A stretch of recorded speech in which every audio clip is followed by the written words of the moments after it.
Now we're going with our environment journalist, Laura. Today in our segment, we are going to talk about the environment and how it's now our biggest concern. That is true because we are living in an age of deforestation, climatic change, earthquakes, and a lot of things that is going to damage our planet. So now we have some ideas or multi-ideas to change the environment. Why is multi-ideas? Well, it's multi-ideas because we are going to use multimodality to change the planet. First, we are going to explain what is multimodality or the meaning of multimodality. Multimodality is a way to communicate by using images, text, video, or audios to communicate our ideas. For example of multimodality is a video, an audio video about to recycle, or an image that shows the climatic change.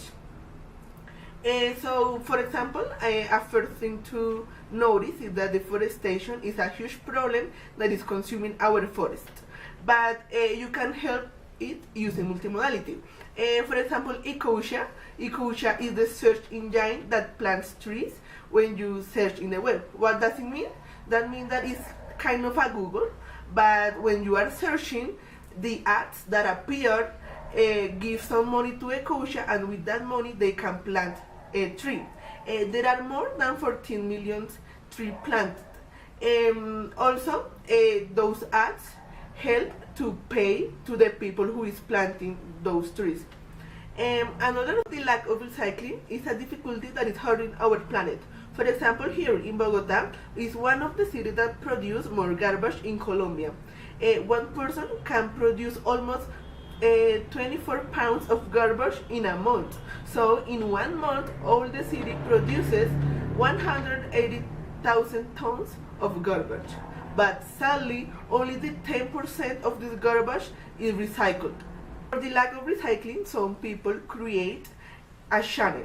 Why they create a channel? Well, YouTube is a platform where people can create channels about many topics. One girl created a channel called Reciclado Creativo. The owner of this channel is a woman who made handcraft using recycle.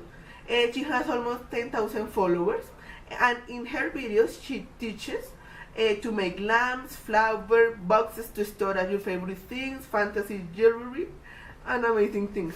So in that video we can see the multimodality. Why we can see the multimodality in this kind of videos or in Ecosia? Well, because those platforms use video and text to communicate their ideas. For that, we can say that multimodality is the key to save our planet. So to conclude, it's important to say that multimodality is everywhere and we use it in our daily life. Why? When in your cell phones, in YouTube, in your TV, that is multimodality. Also, a key to help the planet is multimodality because it introduces you to take care of the world. To conclude, it's important to say that multimodality is everywhere and we use it in our daily life. What does it mean? That multimodality is in your phone right now, or in your TV, or in the videos that you see in YouTube. A key to help the planet is multimodality because it introduces us with a lot of ideas to change the world.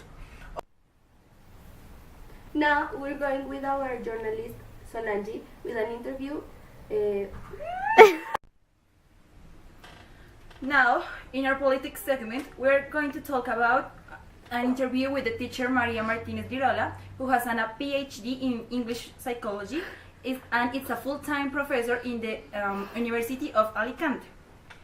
She's also a researcher of the Department of Linguistic and Modern Languages at the University of South Africa, and lately she had developed research of the multimodality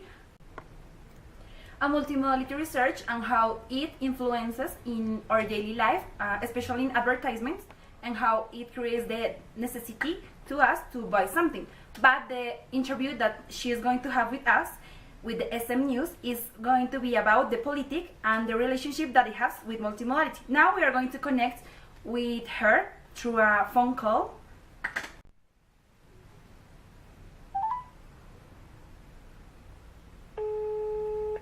We are connecting with Miss Lirola.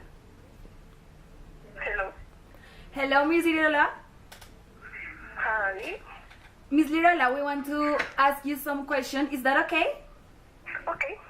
Okay, Miss Lirola, we want to know if you could tell us about the relationship between multimodality and politics.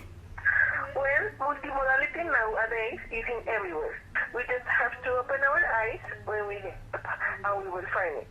In the news, in the advertisement, so it's not a surprise that the politicians and the field of politics will take advantage of it. It is a way to transmit a message to the voters. We want to know how is multimodality involved in the politic campaigns of politicians. Multimodality is involved in all the process that the politicians do over their campaign.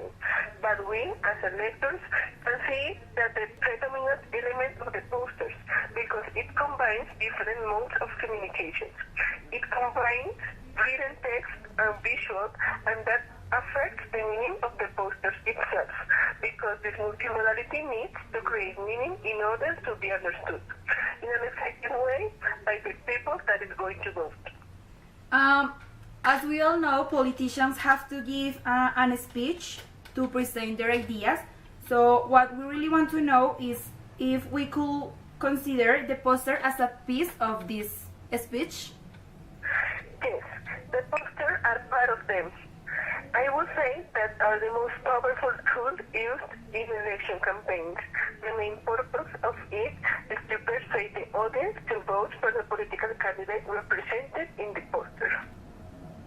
So, do you think that we are being manipulated by the politicians and their team in the time of the campaign, political campaign?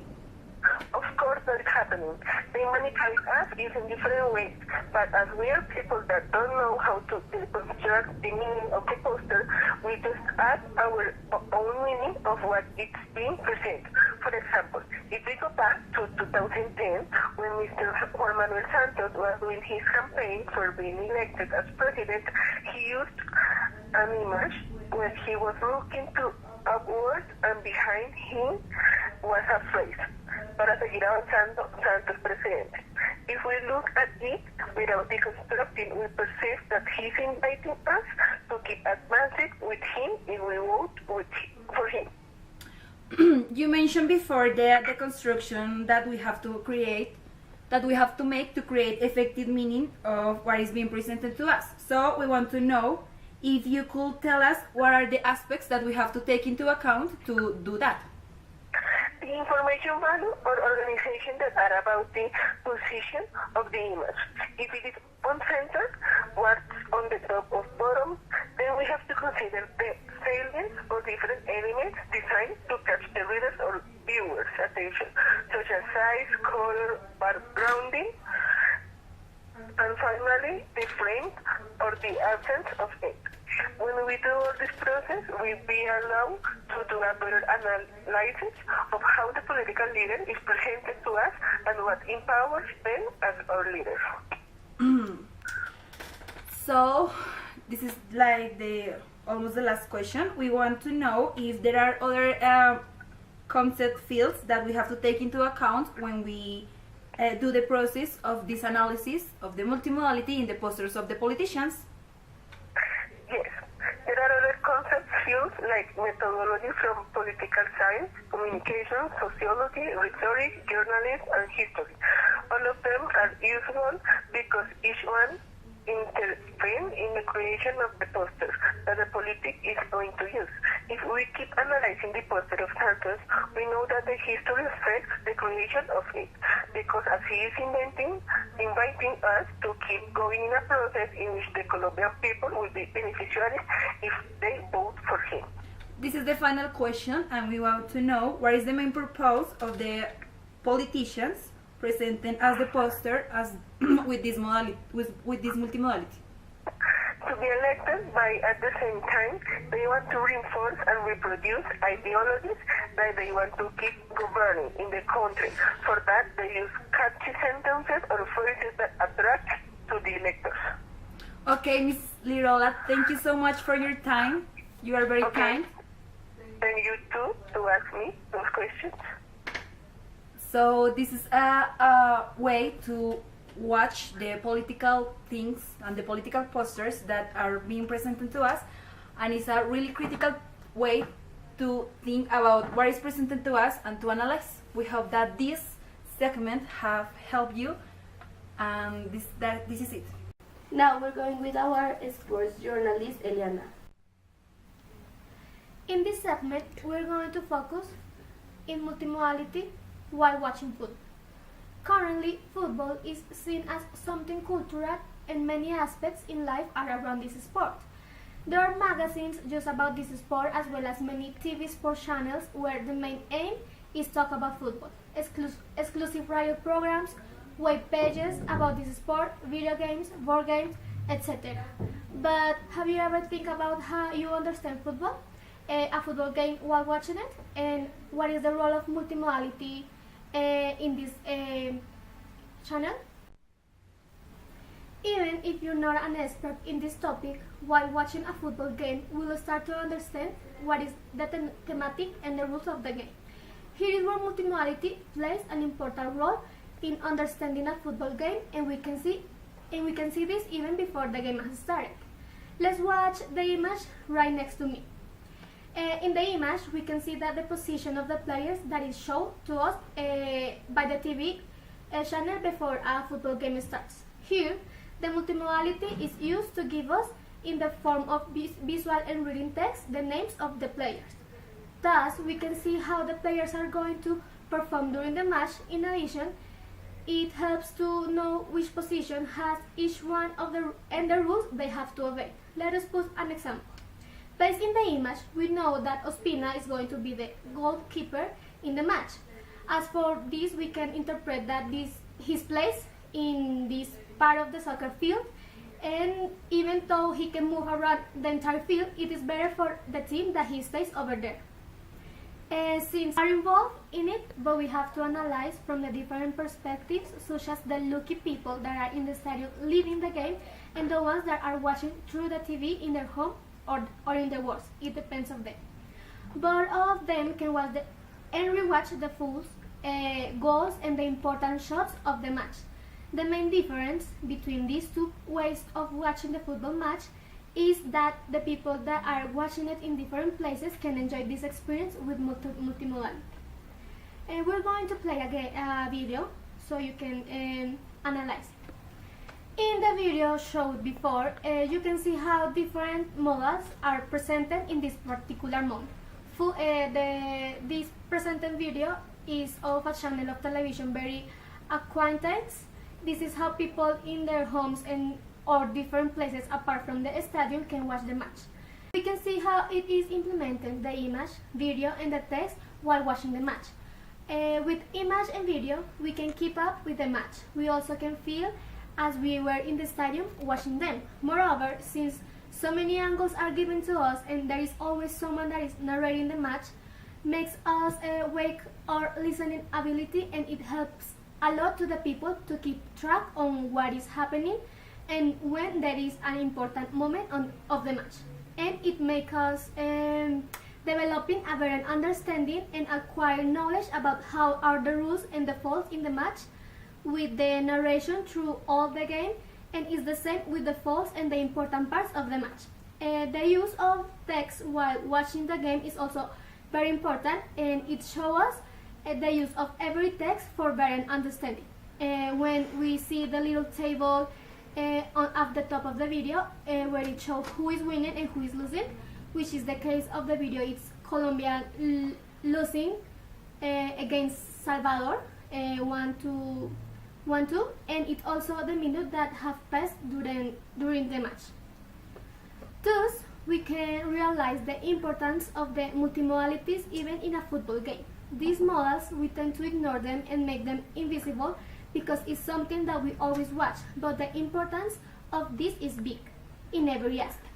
Multimodality makes us aware of that there are a lot of type of text that help us in our daily basis, and as here, without them, it will be hard or impossible to interpret or understand the game. Now, in our entertainment segment, we can see entertainment at hand. Nowadays, technology is the biggest medium to be informed. That's why humans are taking this as something essential in the daily life. With a click, it is possible to get in a world of information. Multimodality is present in this work because you can find news in different modes, like audiovisual, pictures, text, etc. Entertainment news are increasing in popularity, since people like to know about fashions, travel, famous people, gossip, and so on. Thus, watch news about entertainment using multimodal tools are the best way to understand them. Applications like Facebook are one way to be connected. It helps you to know the scoops. Facebook is a social network which is present around the world. It is multilingual. Also, it has more than 2 billion active users. Facebook has an option called Fame Page. In those pages, famous people used to publish everything about their lives also. Also, companies used to publish scoops about their products. In these pages, we can find multimodal tools like audio, videos, images with text, audios, books, and so on. With these tools, people can understand better the information because it helps the readers to recognize the principal ideas. Web pages or blogs are other platforms that it can be useful as a tool because we can be informed with just one click. Googling something is a strategy to arrive to these pages. Usually you just have to write the topic or the news that you want to know, searching, and Google is going to work by its own. There is more than 93,000 of the primary domain in Google.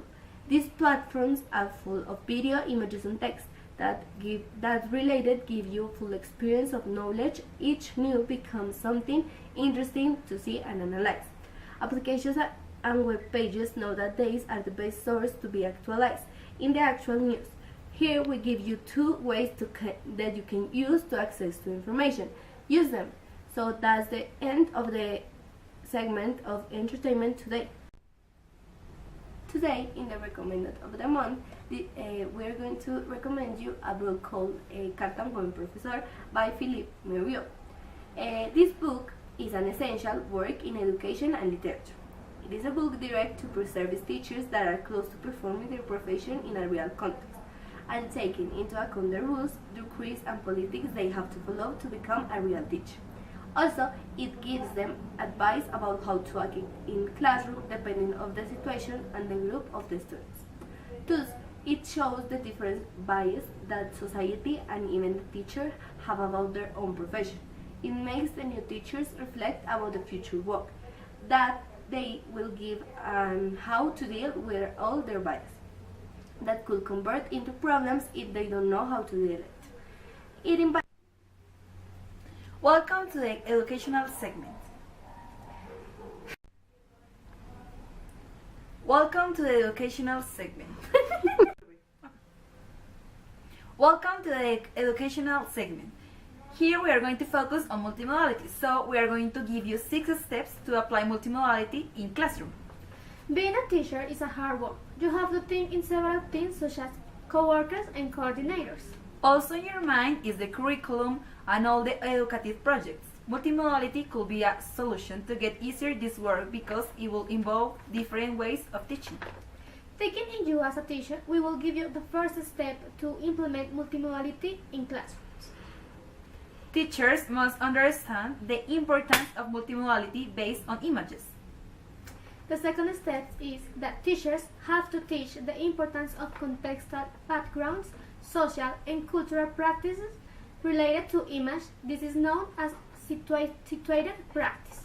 Teachers need to give to the students all the tools which they can use in order to create a new meaning that goes beyond all the meaning.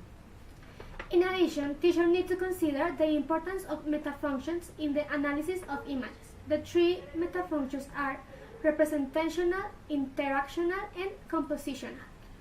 Teachers must be aware that the position of things in images and all affects the meaning because it is related to the order process that the viewer, in this case students, makes every time he or she may look at the picture or at the space, and for this reason teacher must be conscious of the cohesive meaning that the image or the place that we are analyzing give to the student. The final step is that teachers has to teach the students how to be literate, which means, as Callow says, being able to understand, enjoy and critique the kinds of message that this image convey. We hope that these advices help you in classroom, and this is the final thing in our educational segment. Thank you. And that's all for our today's edition. We will hope you to see you tomorrow in our morning edition.